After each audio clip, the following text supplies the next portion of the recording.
গেছি, আল্লাহ যদি আমাকে এখানে মৃত্যু দেয়, কবরের ভিতরে নামায় দিলে আমার কবর আযাব মাফ। ইমাম সাহেব বলেছে, যা কবরের ভিতরে যাওয়ার পরে তোর মতো আলীকে বাটাম বেটা করবে, কথা কন না ঠিক কি না? সোনার মানিকের আব্বারা ভাইজানেরা, আল্লাহ খানায় যাবার মেহমান চোখের পানি ছেড়ে দিয়ে দিয়ে কান্নাকাটি করছে, বাবারে এই জায়গায় থাকলে তোমার কবর আযাব, এটা কোনো গ্যারান্টি নাই। আশিকে রাসূল আশিকে মাওলা যারা যারা গভীর রাত্রে 2 রাকাত তাহাজ্জুদ নামাজ পড়ে মালিকের দরবারে 2টা হাত তুলে কান্দে, মালিক রে তুমি যদি মাফ না করো কার দরবারে যাব? আল্লাহ তাবারক তাআলার কাছে ডাকতে যখন বলে গভীর রাত্রে দুনিয়ার সমস্ত কোর্ট কাছারি যখন বন্ধ হয়ে যায় রে, আমার মালিকের কুদরতি কদমে যখন কোন আল্লাহর বান্দা সিজদা দিয়ে দেয় রে, আল্লাহ তাবারক তাআলা ডাকতে বলে, ফেরেশতারা সাক্ষী দাও, সাক্ষী দাও, আমি ওই বান্দার জীবনের গুনাহ মাফ করে দিলাম। জোরে বলি মারহাবা। চাচা বলে কি রে বা? বলে কাম হবি না? বলো না, এখানেই মারা যাবো। তখন ঠিক আছে, জান্নাতুল বাকি কবরস্থানে আপনি একটু দাঁড়ায় থাকবেন। কি হচ্ছে এটা বলা যাবে না। উনি জান্নাতুল বাকি কবরস্থানে দাঁড়ায় আছে, রাত 12টার দিকে লক্ষ্য করে দেখতেছে কারা যেন খাটমিট করে লাশ নিয়ে আসতেছে, আমার নিয়ে যাচ্ছে। উনি লক্ষ্য করে সকালবেলা ইমাম সাহেবের কাছে দাঁড়ায় গেছে, ধরেন আপনার আমার মিটা ইমাম সাহেব বলতেছে, ইমাম সাহেব বলছে, বাবা কি খবর? কি বলো? বলো কিছু বুঝলাম না। কারা যেন লাশ নিয়ে আসলো, আবার কারা যেন লাশ নিয়ে চলে গেল। বলে চাচা বলো না, দরুদ পড়ি আল্লাহুম্মা সাল্লি সাইয়্যিদ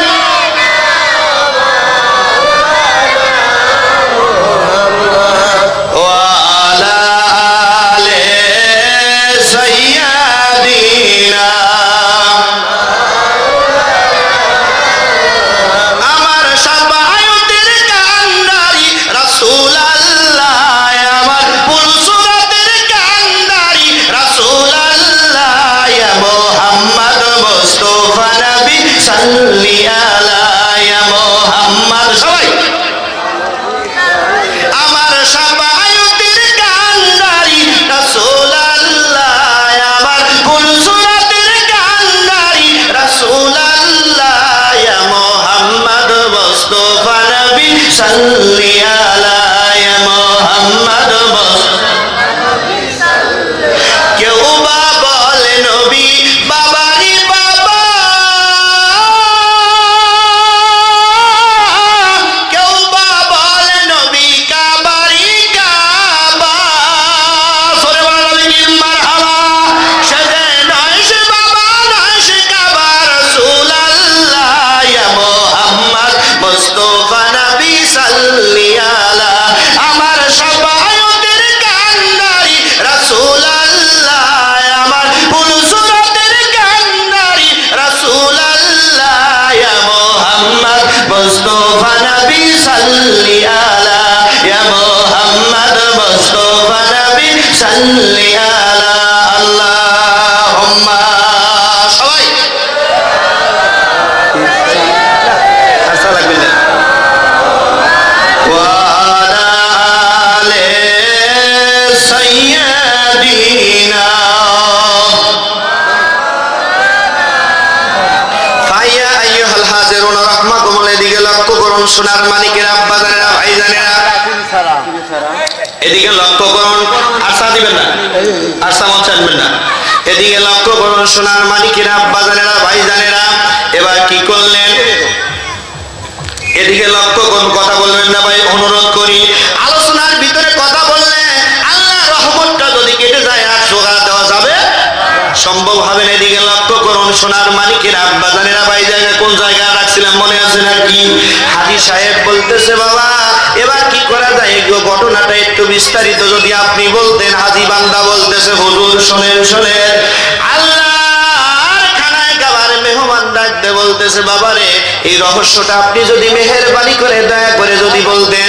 বলছে, বাবারে সারা জীবন অকামা কুকামা করার পরে মক্কা মদিনায় এসে মাপ চাওয়ার জন্য, এই ব্যক্তিটা মক্কা মদিনায় মারা গেলেও লাশটা আর দেশেই ফেরত দেওয়া হয়। জোরে বলা যাবে কি একবার মারহাবা। এই যে লাশগুলো নিয়ে আসলো আশিকে রাসূল আশিকে মাওলা যারা চোখের পানি ছেড়ে দিয়ে প্রত্যেকটা রাত্রে কান্নাকাটি আরম্ভ করে, ওই সুন্দর করে কবরের ভিতরে লাশটা দেওয়ার পরে লাশটা সুন্দর করে আল্লাহ ফেরেশতা মক্কা মদিনা জান্নাতুল বাকি কবরস্থানে নিয়ে আসে। জোরে বলা যাবে কি মারহাবা?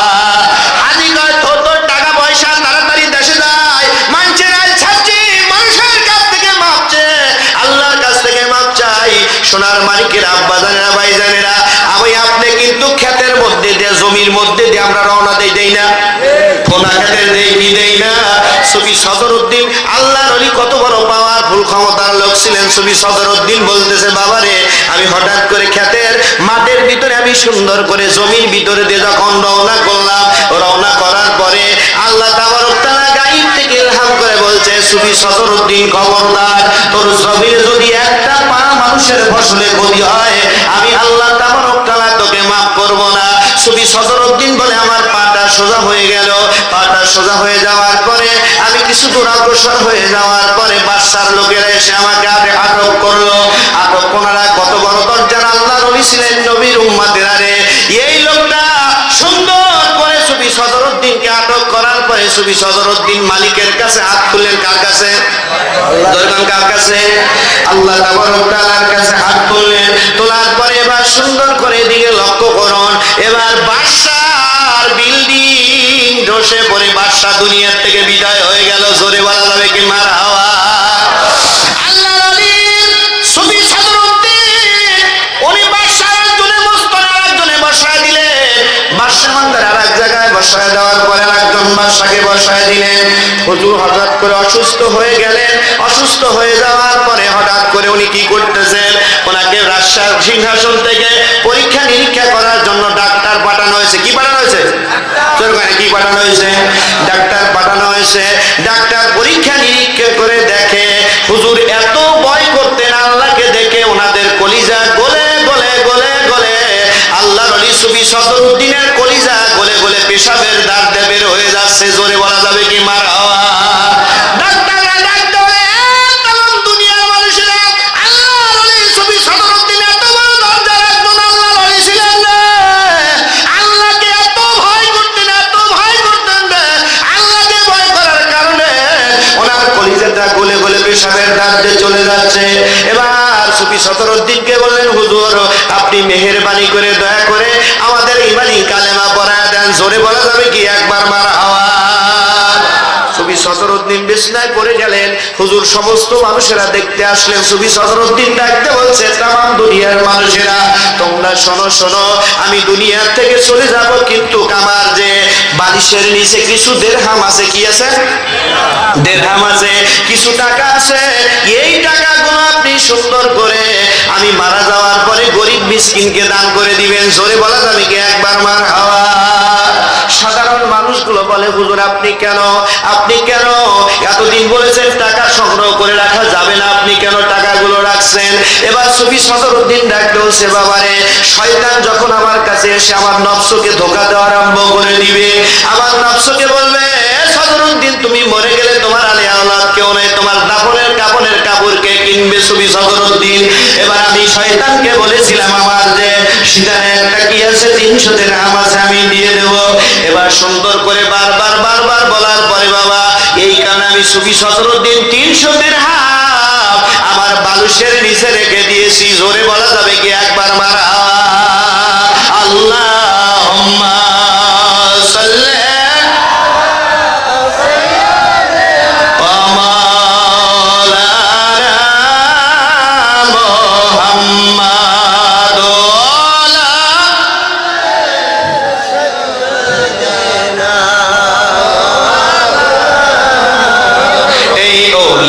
আল্লাহর বাংলাদেশ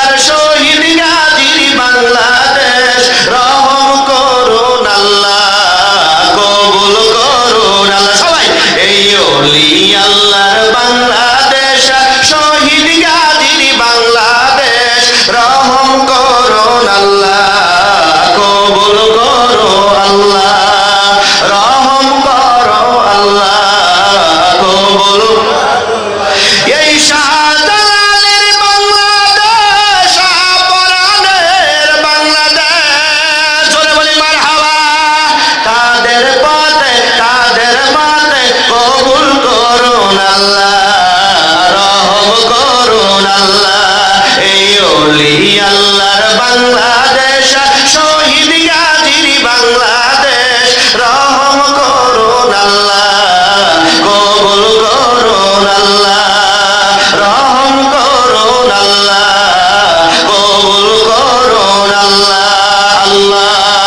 মোহাম্মদ